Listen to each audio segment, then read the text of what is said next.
السلام عليكم. تعالوا كده ان شاء الله النهارده نعرض لحضراتكم مجموعة من الطيور للبيع. مجموعة كلها بإذن الرحمن، ربنا يبارك بإذن الله للي هيكون له نصيب. كلها حاجات بيور أصلي إن شاء الله.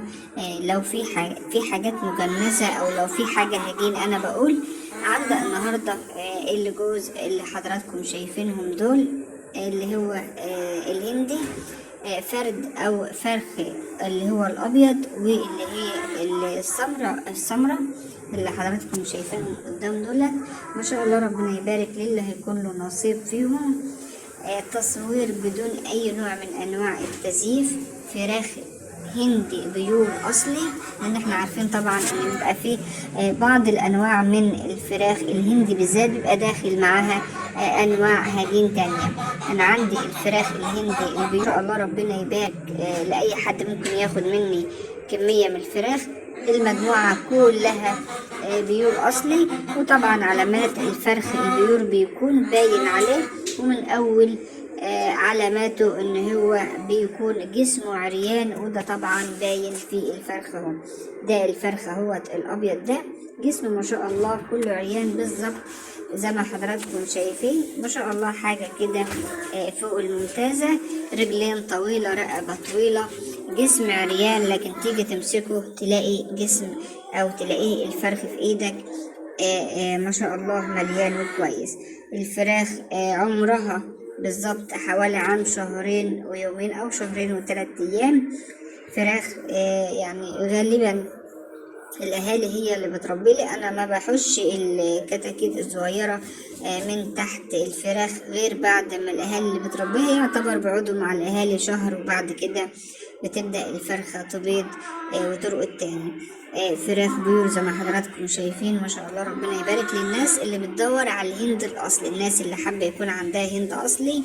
دول عندي فرختين اتنين ان شاء الله يطلعوا ذكر وانتايه، الفرد اللي هو الفرخ الاسود والفرخ اللي هو الابيض، وبقول غالبا ان شاء الله الذكر هيكون الاسود، اما النتايه هتكون البيضة باذن الرحمن. ان شاء الله ربنا يبارك لله يكون فيهم نصيب.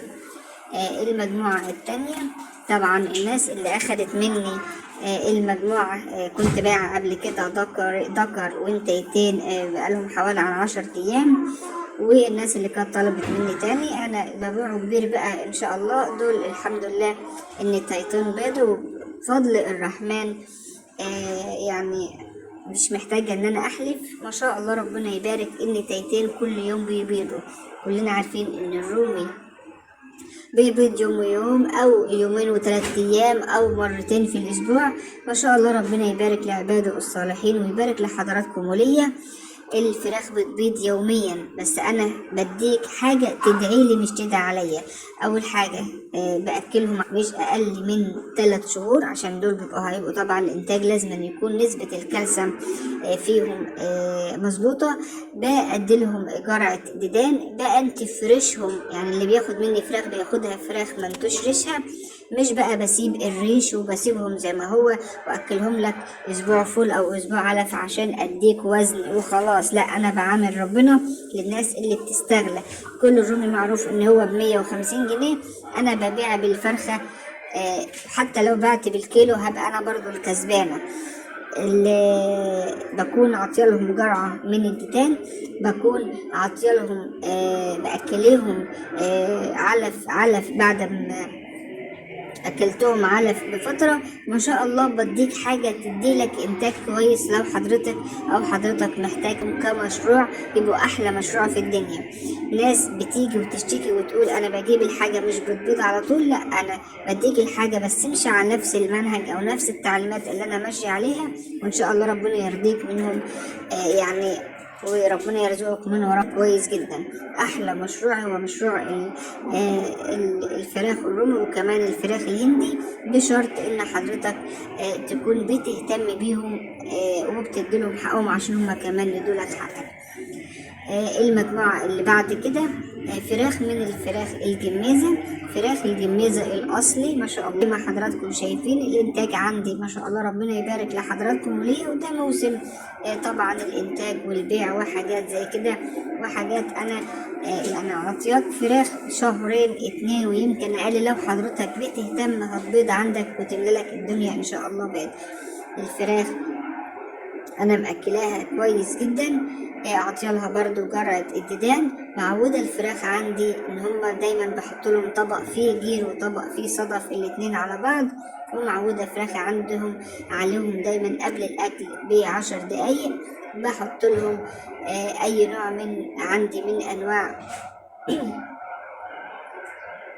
الحبوب او الاعشاب بدلهم قبل الاكل، عشان ده طبعا يزود من مستواهم عندي ويبقى صحتهم كويسة. المجموعة اللي بعد كده للبيع فراخ رومي.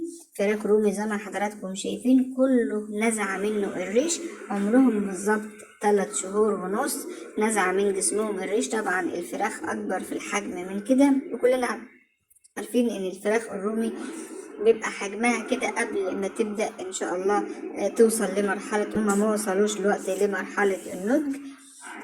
ما شاء الله ربنا يبارك بإذن الرحمن لعباده الصالحين. الفراخ عمرهم 3 شهور ونص. لحد النهاردة بأكلهم علف صافي وماسكة ريشهم نازعة، يعني حاجة محترمة. حاجة لو حبيت حضرتك تعملها كمشروع يبقى ان شاء الله مشروع ناجح، متغذيين كويس، لا هياكلوا منك البيض ولا هيبقى منهم اي مشكلة للناس اللي حابة تعمل مشاريع. بالنسبة للاسعار انا ببيع بما يرضي الله على اساس تكلفتي انا مش تكلفة الاخرين.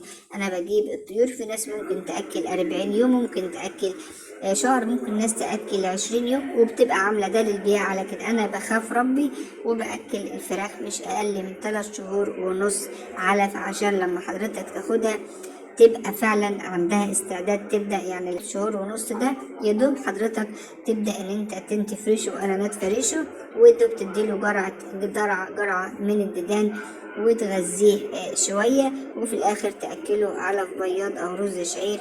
ما شاء الله يديك احلى انتاج للناس اللي دايما بتشتكي. يعني انا بقابل ناس كتيره جدا او ناس كتيره جدا بتتواصل معايا بتقول احنا اشترينا كتاكيت واشترينا فراخ. اللي اشترى كتاكيت هو اللي غلطان في حق نفسه، لان حضرتك اللي ما اهتمتش بيها. اما الناس اللي بتشتري حاجه على وش بيض بامانه لو اكلت واهتميت هتلاقي الموضوع عندك كويس جدا. انا بديك فرخ يديك انتاج غزير، وكمان يعني ما يبقاش عنده اي نوع من انواع العيوب، مش هيبقى عندك اي نوع من انواع المشاكل. الفراخ بتيجي ما شاء الله خالية من جميع الامراض، صحتها كويسة، متغذية كويس، والحتة دي كويسة او مهمة جدا. الناس اللي مش واخده بالها من موضوع التغذية لما بتشتري حاجة مش متغذية كويس للأسف يعني ما بتدلكش خير كويس. المجموعة اللي بعد كده فراخ رومي. طبعا الرومي بيبقى ألوان كتيرة وكل واحد بيحب اللون اللي يناسبه، وأنا بصراحة يعني ما بحبش اللون الأسود، عشان كده حابة أبيع الأسود اللي عنده كله. ناوية إن شاء الله أسيب اللي هو يعني الابيض في بني ده، وان شاء الله اللون البني برضو او الاحمر ده مش هبيعه. اما الاسود ناوي ابيعهم كلهم، لانهم بصراحة انا يعني ما بحبش اللون الاسود، لكن هو ما فيش منه اي مشكلة، انتاجه كويس جدا ما فيش فيه اي مشكلة خالص. ما شاء الله على وش بيض. يعني ان شاء الله الناس اللي حابة تاخده تعملوا مشروع او حابة تاخده للتربية، ممكن يكون عندهم عروسة او حاجة، مناسبين للناس اللي هتعمل مشروع، مناسبين للتربية، لأكلك لبيتك، مناسبين له عروسة. ما شاء الله حاجة كويسة، حاجة يعني ما بيقولوا من الآخر زي الهمها هتاخدها تديلها رز شعير أو علف بياض هتديك إنتاج كويس. وكلنا عارفين إن الفراخ الرومي زي بالظبط المفرخة في البيت، إنتاج غزير، وكمان بتحتوي البيض بتاعها وإنتاجها كويس جدا لو حضرتك اهتميت بيها، لو حضرتك اهتميت بالفراخ الرومي بالذات بصراحة بيبقى فيها خير ومنافع كتير للناس اللي بتحب وتكون دايما تحب تعمل مثلا. في بعض الناس بتحب مثلا تربي، تصرف على الفراخ بتاعتها وفي نفس الوقت تبيع. وأنا طبعا من الفئة أو من الناس دي بحب طبعا يكون عندي مجموعة من الطيور أصرف يعني من خلال إنتاجها أصرف عليها، وفي نفس الوقت برضو تدخل لي دخل، وإن شاء الله ربنا يبارك لحضراتكم ليا. المجموعة زي ما حضراتكم شفتوا بأمانة خالية من أي نوع من أنواع العيوب. ببيع لأن ده طبعا موسم الإنتاج بتاعي، ده وقت البيع والإنتاج عندي ما شاء الله. حبيت أصورهم لحضراتكم لوحدهم، خاليين من أي مشاكل، خاليين من أي عيوب. إن شاء الله ربنا يبارك لصاحب النصيب. حاجة كويسة، حاجة محترمة. الناس اللي هتاخد مني بإذن الرحمن أنا متأكدة إن هي هتدعيلي، لأن أخدت حاجة كويسة. وإن شاء الله ربنا يبارك للبايع وكمان يبارك للمشتري. لو حضرتك وصلت لحد هنا عندي اكتب لي تمام، وإن شاء الله ربنا يكرمنا جميعا.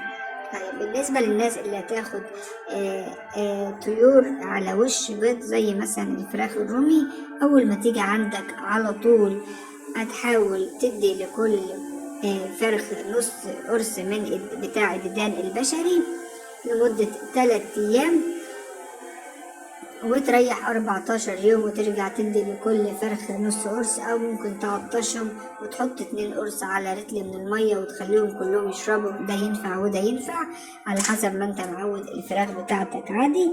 وبعد كده تبدأ تديلهم رز شعير او تديلهم اللي هو علف البياض، وتهتم بيهم بالاكل. ربنا هيكرمك فيهم وهيديلك منهم احلى انتاج. الفراخ عندي ما شاء الله ربنا يبارك اللي انا وريتهم لحضراتكم دول بامانه لسه مش عارفه يبيضوا ازاي، لكن لو وريتهم في البدايه بيبيضوا كل يوم.